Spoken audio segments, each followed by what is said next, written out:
fan response to the last installment of Road Trip, Southern Exposure, was, well, less than laudatory. Do you feel you may have experienced That's a ridiculous. sophomore slump? Absolutely ridiculous. Preposterous even.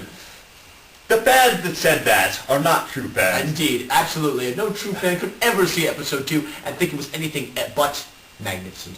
Exactly. The subtleties of the hidden messages, In the rain scene, the evident messages, in the rain scene. only the rain scene, indeed. The rain scene. What scene in recent film or television could possibly compare with that scene? None of those scenes that I know of. The sublimity of the weather, Absolutely. the Yes. the intelligence of the discourse. Absolutely. Of the discourse. Oh, What? please, when you have a real question, will you address us? Thank you. Well, some of the critiques you've received, most, in fact, no, all of the criticism of Episode 2, sang a rather harsh tune. Well, yes, in fact, I have some of it here. From Kelly Welcomson, Washington, D.C. She wrote, "The Road Tripe series truly has gone south in every sense of the expression. I think they've ended up somewhere near Asheville, Tennessee, or Jacksonville, Florida." And this from Kane Moss of the Manchester That's Inquirer. enough. Thank you. That's We enough. can only regret that the rainstorm of Episode 2 did not wash away the recording equipment of these two hacks with their Why are we inspiration. sitting here? And You this just bring us from... down here and we assume to regale us with your praise for us, but now we find ourselves the victim of absolutely outrageous attack.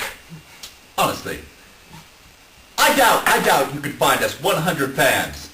100 fans out of our many thousands. Many thousands, millions. You could not find 100 fans who thought episode 2 a failure. Absolutely. In fact, I would say that if 100 fans were to write both of us and tell us that it was a failure, I will impose self-imposed desert exile on myself. Do you not agree? Desert exile? Desert exile.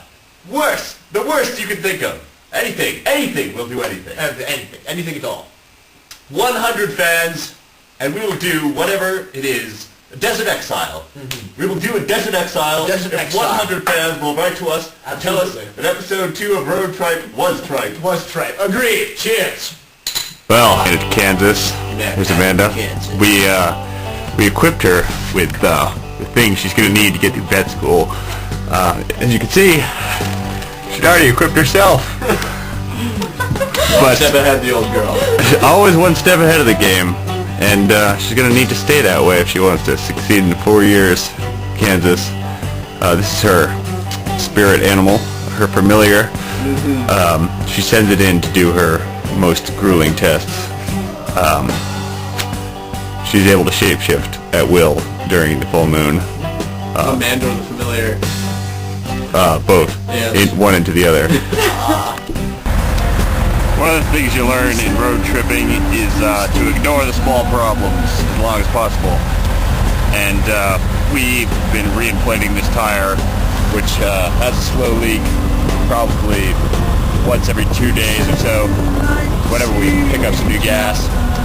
But our tire pressure gauge, which we bought earlier, seems to be a piece of shit. And so John's going in there now to discover whether we are in fact way overinflated or way underinflated. And either one could cause serious injury or death, as any tire can tell you. New hotness, old and busted. The horizon extends infinitely before us. Yes, and infinitely behind. And infinitely behind. Anybody see a prairie dog on the horizon? Negative, Captain. Out of provisions, Jeff desperately searches for edible fungus in the carpet. Well, Jeff, we've just repaired probably the most important thing in this car. That's true. Yes. And was it the broken headlight, you'd ask? No. Was it fixing or replacing the leaking tire? No, it was not. What was it, Jeff? It was fixing the audio system. Indeed, because a road trip without fantastic sound is a road trip not worth having. Yes. We're now in Denver, Colorado. We've escaped the flatlands of Kansas. Alas, Jeff did not see his tornado. Maybe next time. Now, what these two well-dressed men are really doing here is waiting awkwardly for 6:30 to roll around so we can go into the house with impunity. and we just changed in the middle of the street in front of someone's house. It was pretty sketchy. It was. Now we cruise down the block to this nice little playground. Awfully sketchy. Sketchy, yes, indeed. Phantom swinger. Returning back to our dear host Carolina's house after going out for a celebratory beer for Jeff's 22nd birthday. Jeff, how do you feel? An old and wizened man now? I feel old, John. Do you think he looks old? No, 30. Refined? Distinguished, even. Singing hairline, perhaps. I don't know about distinguished. 500 letters, Jeff. 500 letters? 500 letters. 5 times 100 letters. Oh my god. Does that mean like 5 exhalations? John, Yes. that means What? the desert. No. John, Yes. if this video makes it out, what do you want them to know? What do they want? What should they know of you? I just want them to know that, Jeff, I always hated you. I always hated you the most.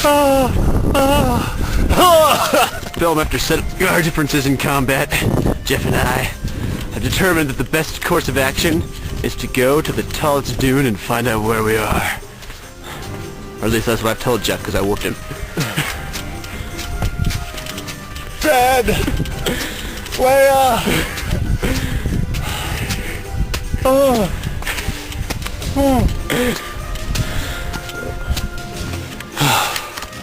This may be our last transmission. We've come for miles. Nothing but sand on the horizon. Sand ever upwards and onwards.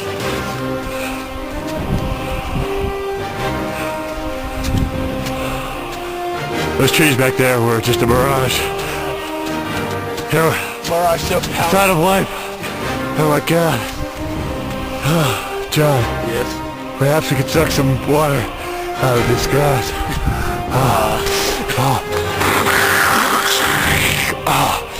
I think he's gone mad from the heat. Jeff, you have anything in your hand?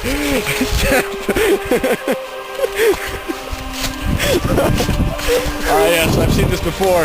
It's called desert kangaroo rat orosis. And it attempts to become one with his new environment. The suffering patient attempts to run up the dunes, the form of a kangaroo rat. Oh dear. Oh dear. Truly tragic stuff, guys. No, but look. Oh, traces of life. It's only sand. Oh, yeah. Clearly Dr. Thunder is some kind of sign, Jeff. What does it mean? Thunder. Rain. Clouds. Rain. Rain. Rain is coming. Fire. We need to simply dance and